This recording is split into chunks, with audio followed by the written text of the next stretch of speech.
You've tuned into The Mountain Gardener with your host, Ken Lain. Gardening, it can be challenging, but with these simple insider tips, you'll reap huge rewards.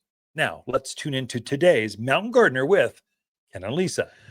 So, the gardens, vegetable gardens, let me touch on vegetables for just a moment.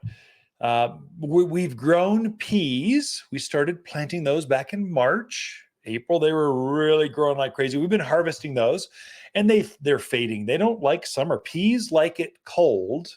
They don't like it hot. And so a suggestion that can really help you utilize accessing more crop rotations through your small gardens would be to simply swap out peas for beans. Beans love the summer. They have no interest in spring at all. They're really late to come out. If you plant those back in first part of April, it'll be a month, 6 weeks before they start to come up and look like something. But if you were to plant peas, get those going, then you harvest all the peas, so they like the cold. When they're fading, so that the vines are starting to go, they look terrible. They haven't produced in a while. Rip those things out of the ground. They don't deserve to be in your gardens. Take that space, kind of add a little bit more compost, kind of revitalize or re-energize that garden row or that garden plot or that where you're growing up that trellis. I like to climb the things, and plant your beans right after that.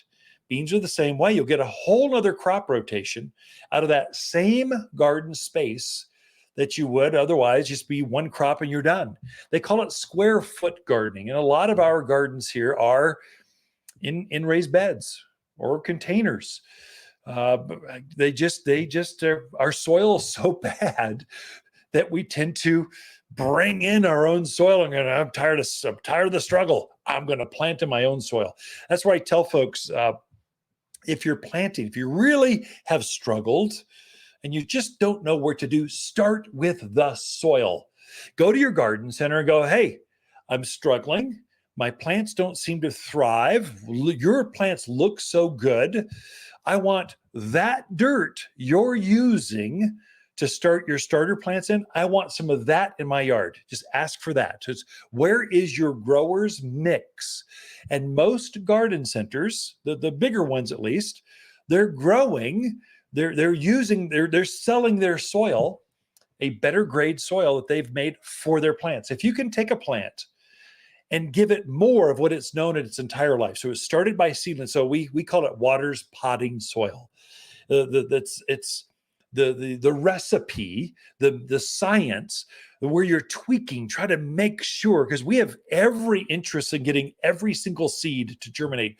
We want every one of those things to be successful. We have a vested interest in making sure if we throw away things, that just adds to the dump fees or stuff.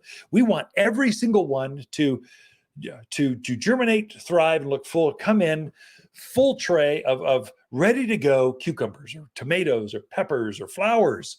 If you go, hey, what did you grow those in? And put the top layer of your raised bed with Waters potting soil. You take our plant from us and start it in that, you're going to have great success. Much more than getting some generic mix. You're not quite sure what it is, but it doesn't quite look good. You put that plant. So a plant loves more of what it knows. Plants don't like to root from one type of soil to a different one. They struggle with that. And they for sure don't like to go from a rich, thick, luscious, I say apple tree, this beautiful, rich, we've grown it in this soil, and then you chuck it into your crummy, caliche-ridden landscape soil. It's not going to like that. It's going to struggle. It's going to have transplant shock. So the closer you can get to what it's grown in, the better off you are. That, and if you know your garden center is got great looking plants, and you can get some of and they're starting seeds or cuttings in that type of soil. If you can get some of that and start your own seedlings or your own cuttings in that same soil, they've been working that soil for decades. We tweak it very much. We test it between all the other models going, okay, let's see which one's growing the best. We'll actually put them side by side in the greenhouse and see which one grows the best. That's the one we want. Cost does not matter. What matters for us as growers is, what's the shrink loss? What's the most success? We don't want death. We don't want a dead cell. We want every single perfect plant coming in at the same time.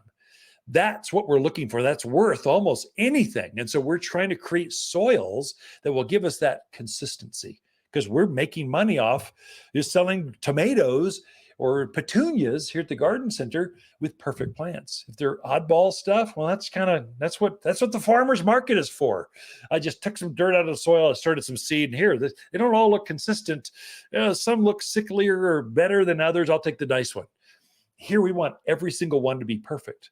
So if you can get some of that soil and put it in that top, don't even mix it into your raised beds.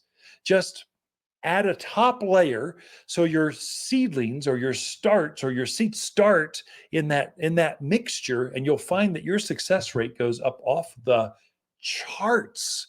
It's a game changer. But I guess I started out with pull the peas out, put the beans in. It's time. You might add a little bit more potting soil in that area just so the seedlings take off right away. But yeah, we're in that planting season. That's how you up your game and get more produce out of a smaller space in your gardens. Water's garden companion plants for June are golden locust, silverberry, Hall's honeysuckle, and portulaca. Portulaca tolerates blazing sun, where the neon flowers attract butterflies. Available in red, orange, violet, white, and pink. Great for containers, rock gardens, between sunny stepping stones, or any hot, dry garden space where nothing else grows. The brighter, the better. You'll find the toughest bloomers at Waters Garden Center, 1815 Iron Springs Road in Prescott. For a more fruitful garden, increased success in the landscape that just feels better, then tune in daily to the Mountain Gardener podcast. Subscribe through your favorite podcast streamer or visit watersgardencenter.com. Better yet, visit me directly right here at Waters Garden Center. Thanks for tuning in.